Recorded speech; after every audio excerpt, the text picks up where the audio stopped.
Welcome to Game Changers Live from Miami, Florida. My name is Sergio Tigera. I'm your host. And each and every week, we bring you someone who has been a game changer in their field and who's touched the lives of thousands to get their perspective on their journey, their mindset, their struggles and successes so that we can inspire you on your journey. So let's get started right now.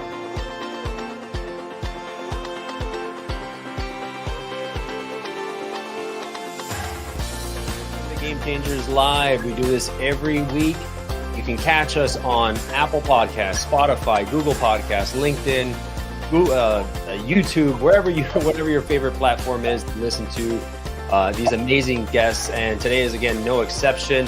I have Mr. Manny Mencia here, who is Senior Vice President of International Trade and Development for Enterprise Florida, a nonprofit governmental business partnership established to guide the development of Florida's economy.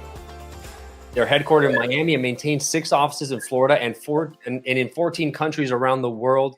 And under Manny's leadership, the organization has won numerous awards and received accolades both on industry and federal levels, including the Gold Award by Export Magazine and the Council of Urban Economic Development as the best statewide export development organization in the country, E Award for Export Development in its first year of eligibility, and the prestigious President's E-Star Award for Export Promotion Excellence, our nation's highest trade development honor. He's a member of the board of directors of State International Development Organizations, the National Organization of State Development Agencies, and served as its president twice. He's been, in 2016 to 17, he serves on the board of the Florida Export Finance Corporation, World Trade Center, Miami, FIU Cyber Center, and Florida District Export Council. The U.S. Hispanic Chamber of Commerce selected him as the Government Hispanic Business Advocate of the Year. The International Business Council of South Florida named him International Businessman of the Year.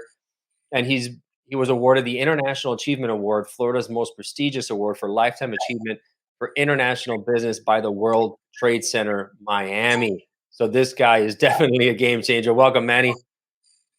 Thank you, Sergio. It's such a pleasure to be here with you. So, Manny, before we get into your life and your career as one of the most prestigious export, and import professionals out there, let's take it back to the beginning. Where were you born? What was your life like in the early days before you got into this? Well, like so many Miamians, I'm an immigrant. I was born in Cuba in Cienfuegos. Left Cuba with my family. I was lucky enough to be able to live with all my immediate relatives. And back in early 1962, and have been a citizen of Miami and Florida and the United States since. Grew up here in Miami, actually Miami Beach, before Miami Beach was glamorous, when it was a kind of sleepy, fading type town before the big comeback. To St. Patrick's High School, which no longer exists, although the cathedral is still there.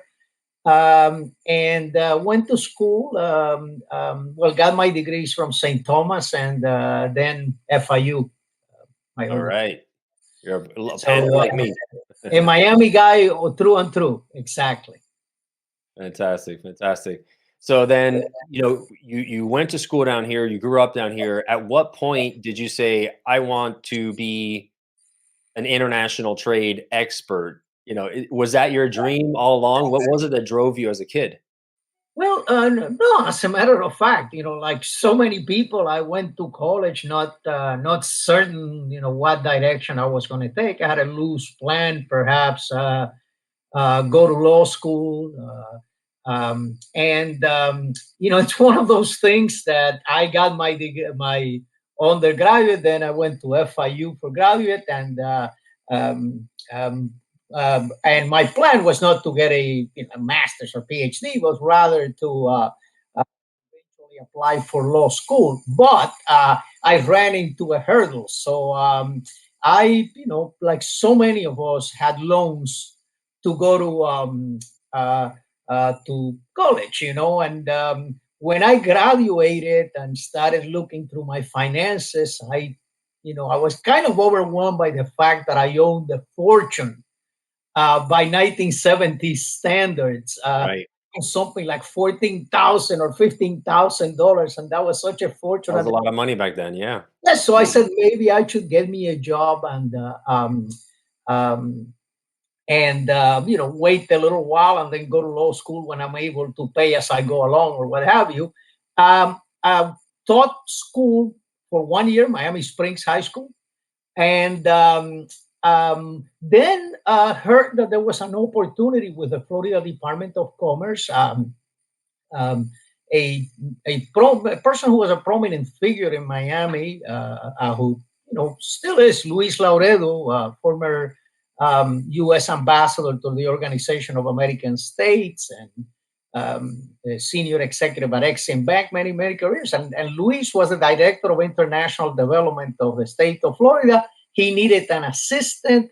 I said, well, maybe I'll go work for him for a year and see how it is.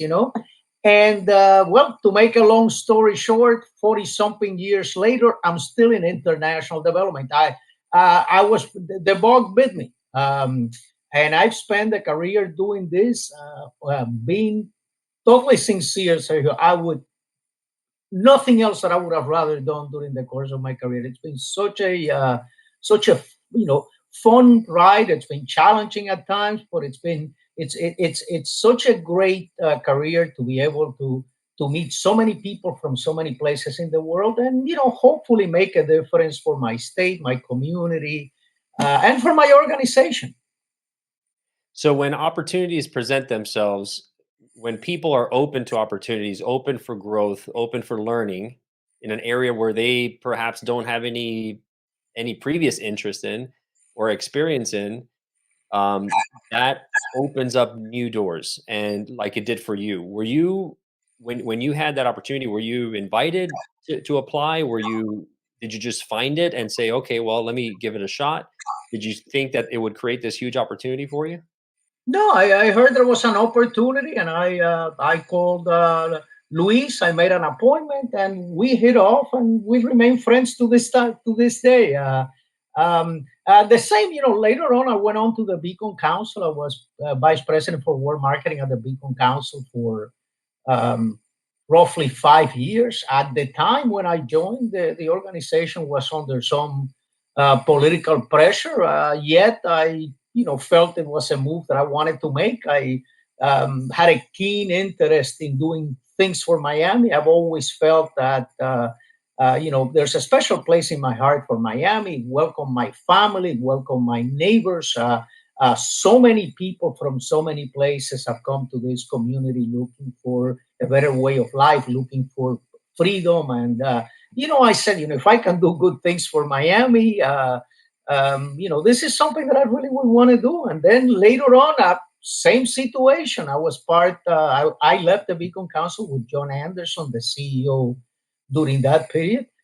He took the position of president and CEO of Enterprise Florida, which is the state's economic development organization, kind of the Beacon Council of the state. Mhm. In a very challenging, difficult period when I joined. I went with my eyes full open. John said, "Would you like to come? This is not going to be easy." I said, "Yeah, I realize it isn't going to be, but I want to try it. I want the opportunity to put together an international program for the state. I mean, what a unique and great challenge. So few people probably have had that opportunity in their career to begin from scratch a program and take it as far as you can possibly take it. And like I said, it was during the difficult period. It was when the Florida legislature was for the first time since Reconstruction, transitioning from Democrat control to Republican control. So the effervescence in Tallahassee was rather, complex and difficult. Yet, we did it, and I think it's worked out really well.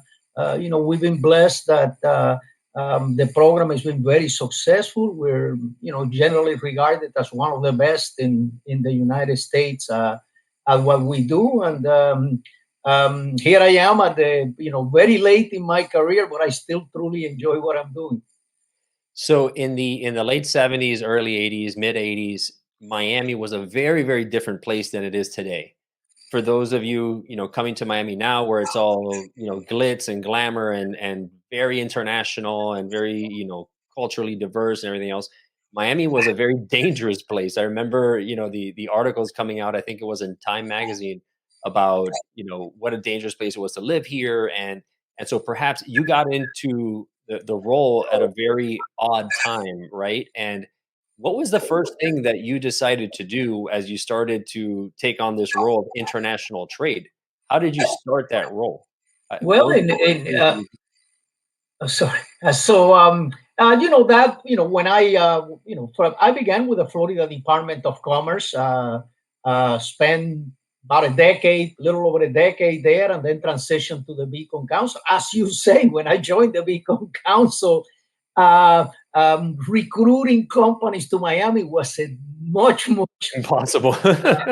challenge than it is today. Today, I'm jealous of my colleagues in Miami-Dade. I mean, it's in many ways it's shooting fish in a barrel. They are we're blessed. Companies are coming to our community. We've matured into what I think it's one of the emerging world trade hubs of the 21st century. I think. By the way, I think we're just scratching the tip of the iceberg now. Um, but back then, the challenges were tremendous. We had a reputation. Those were the times when Time Magazine had covered articles called "Paradise Lost," and that of That's right. That's Miami. famous. And daily, people, you would read some terrible stories on the newspapers and in the news. And I remember having real difficult times. Um, recruiting companies to come to Miami, even to come and kick the tires and look at our opportunities. Because even back then, we had the geographic position, the multicultural population, our seaport airport. We had some of the components of being able to emerge into what we've emerged, but it was a truly challenging environment. I had clients, who were always committed. Decide not to come because somebody they knew got mugged, or even worse, maybe somebody they were related to got mugged or something. And and it's great to see how this community worked to its troubles, kind of tightened the belt, and here we are now. While every major city has problems, Miami, compared to most major cities in the United States, is a relatively safe environment. And we have, in terms of resources, in terms of advantages, in every way, we have everything that companies need. Look at the number of companies that are relocating here from New York, from the Northeast, from California. And let me tell you, I manage the foreign direct investment portfolios also, not just trade. And let me tell you, our lead generation is as robust as it's been in any time. Now, obviously it's a little harder to establish the companies during the pandemic because, people can't come and visit, and site selection is a little more, I'm talking about for international travelers. It's more complex, but the interest and the lead generation is as good as it's ever been. And I think when we emerge from him, we're going to take off like a rocket. Yeah, it's and I want to get to there because there's so much going on right now. We're such a perfectly positioned city in South Florida region, more likely with talent and everything else. But let me get back to you because I had a question about, you've been in this in international trade for 20 plus years, right? How many years going now? 30? It'd be more like 40, but Forty plus years. I was trying to make you a little younger. we're 40 dating plus ourselves. years. We don't see that very often. that somebody stays in an industry for that long or in a role for that long, which is very admirable because people tend to jump quite a bit. Was there a time in your career where, during those tough times where you really doubted yourself and perhaps said, "Hey, what am I doing in this role? This is impossible. I'm not going to be able to do this." And how did you overcome that? Was there a time like that? God, yes. There's been several So times, many. and when pressures, whether political or otherwise, when I say, man, maybe that law school doesn't sound so bad at the point. But you know what? Many years ago, someone said a quote, and it gave me a quote that said something along the lines that the man who loves his job never worked a day in his life. That's right. And I feel that way. I can't remember a time when I actually, when I got in my car and hit our rush hour traffic where I wasn't eager and happy to go to work. I've enjoyed this thoroughly. It's for I think somebody who's been in international business or international development for many years would feel the same way. You get to meet so many people, make so many friends in so many different countries. I hear all the time still from people who are still in their careers, but some who are retired in many places along the way, along the world, and it's great. It's great having that network and those friendships. And it comes in very handy also professionally. So it's doubt, yeah, every once in a while, but it's been a terrific ride. If anybody else can do something like I done, they should. Of course, it's not everybody that can keep a government funded job and in a very senior position for 25 years either. So That's right, that's right. you guys. So you have 14 offices all around the world, and so you have you're obviously a million or possibly a billion miler on your airlines because you've traveled so much. What was one of your favorite places that you've worked and had interaction with internationally abroad? Oh my goodness. There are so many places that have, how would you call it, um, a, a charm. I mean, that have charm, that have culture. Like everyone else, like to travel. In Europe, I'm a history buff, so there's so much history all over, and to pick one place over another, I'm probably most partial to Italy. If I were going as a tourist, you got to separate business development Sure, sure. from tourism. If you say to me, where for business, obviously, where the hot places for us are places like Brazil, Canada, the British Isles, Colombia, the Latin American, and so on. But for example, Italy, as I said, as a tourist, it's a very special place, Right. Tuscany, and so on and so forth. I'm a latecomer for the obvious reasons to Eastern Europe. Um, we had the Iron Curtain separating us from Right. countries that were under the Soviet sphere for so many years, and discovering places like Hungary and the Czech Republic and all that region that most Americans didn't know well. Has also been extremely rewarding to me. My first trip to Africa, Cape Town. What a beautiful city! If you've never been there, Kenya. I could go on and on. I know that I hope there's no friends of mine from one of these places that I haven't mentioned that I visit frequently, I'm sure. that hear me and I don't mention it. But No, that's all right. That's all right. There's having lived in in Italy for 3 years and 10 years abroad. I know exactly what you mean. It opens up your eyes and your world so much. So if you're listening out there and you haven't traveled abroad, definitely make the time for it, especially if you're young. If you're young, you have the opportunity to take a month or a few weeks just to get out there and explore. Growth is happens in a lot of ways, and traveling is particularly fascinating for growth because it really exposes you to things that you've never even imagined before, and people that you didn't know existed. And so, absolutely, that's a great piece on growth. So we're on with Manny Mencia here on Game Changers Live. He's the Senior Vice President for International Trade and Development for Enterprise Florida, a true leader and legend here in the South Florida community and abroad. So Manny, let's switch gears a little bit. You've been in leadership for many years. What is your leadership style? How do you lead your team so that you keep them engaged, excited, that they feel like they're adding value?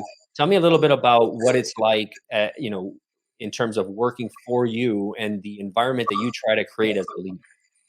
Well, let me couple of things. One, I believe in hiring the best possible people and letting them do their job.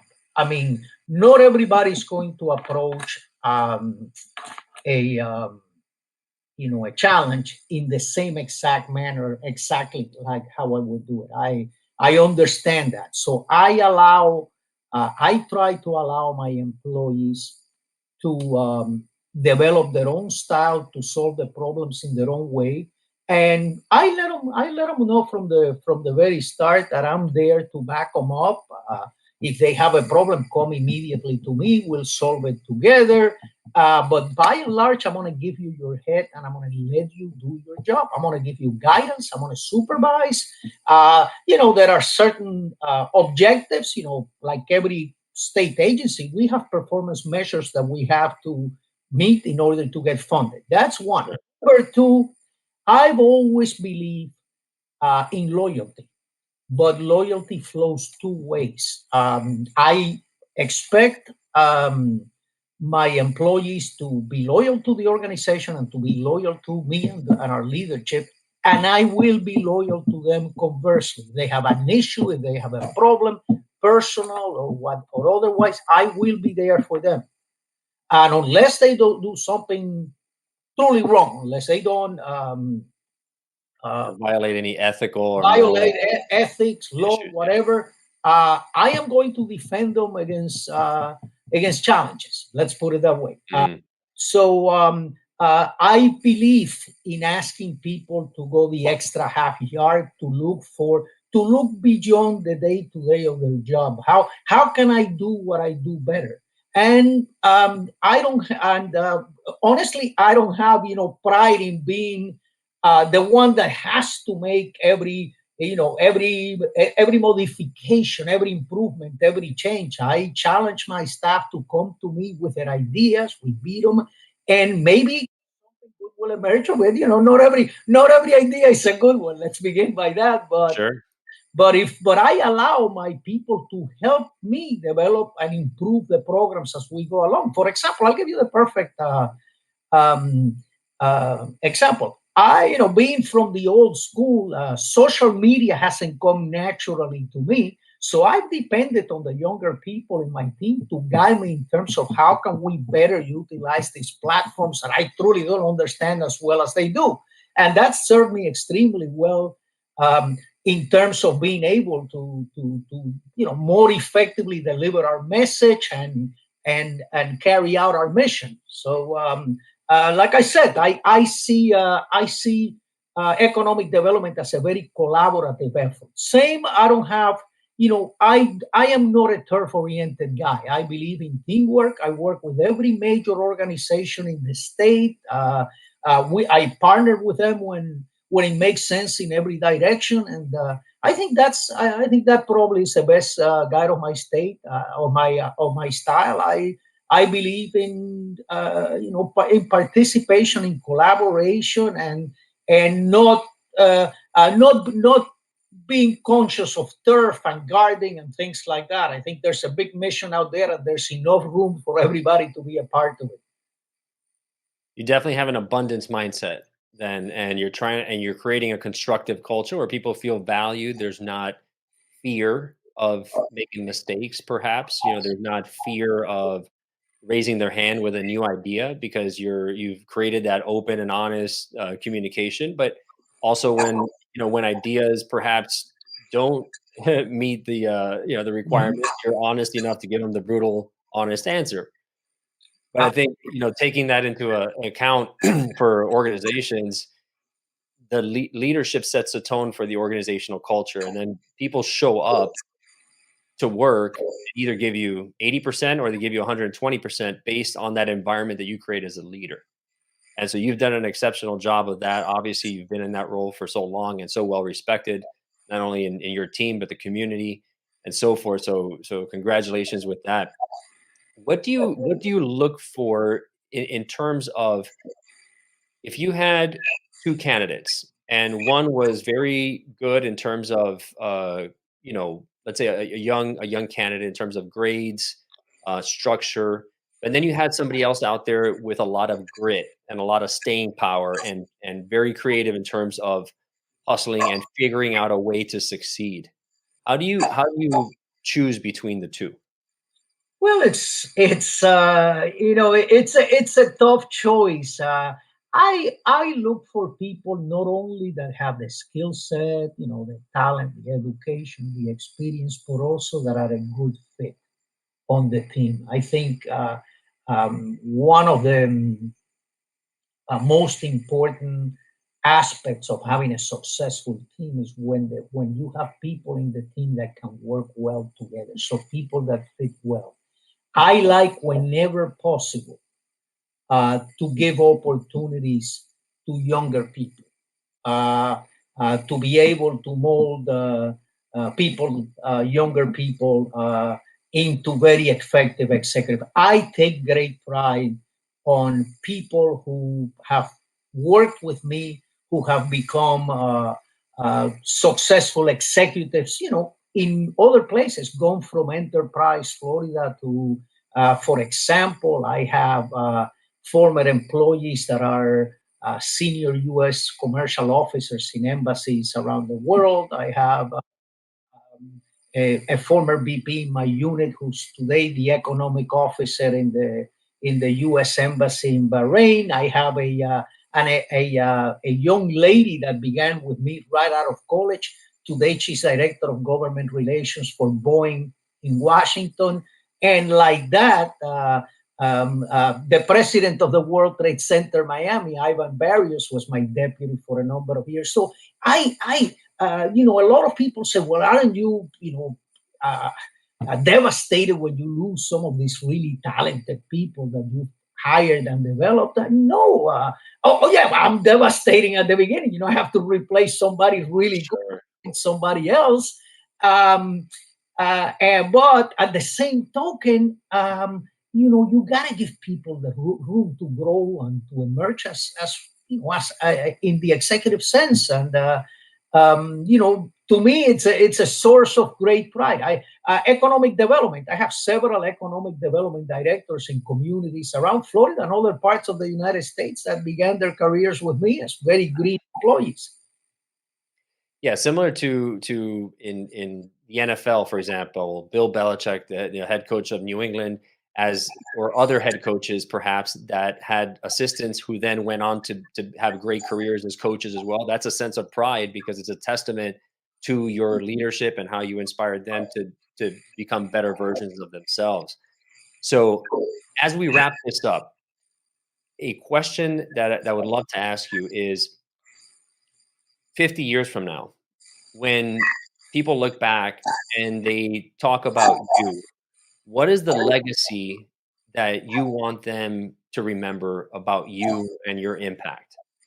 Well, I take great pride in having been part of the process, part of the emergence of Miami and Florida as leading business centers of the world. When I was first hired at the old Florida Department of Commerce many years ago. I went to a conference in Atlanta myself, representing Florida, and one of the colleagues from another state said, "Oh, you're the guy from the state of the newlywed and the nearly dead." And I said, yes, because we were known only as a place to retire and a place for tourism and so on, Sure.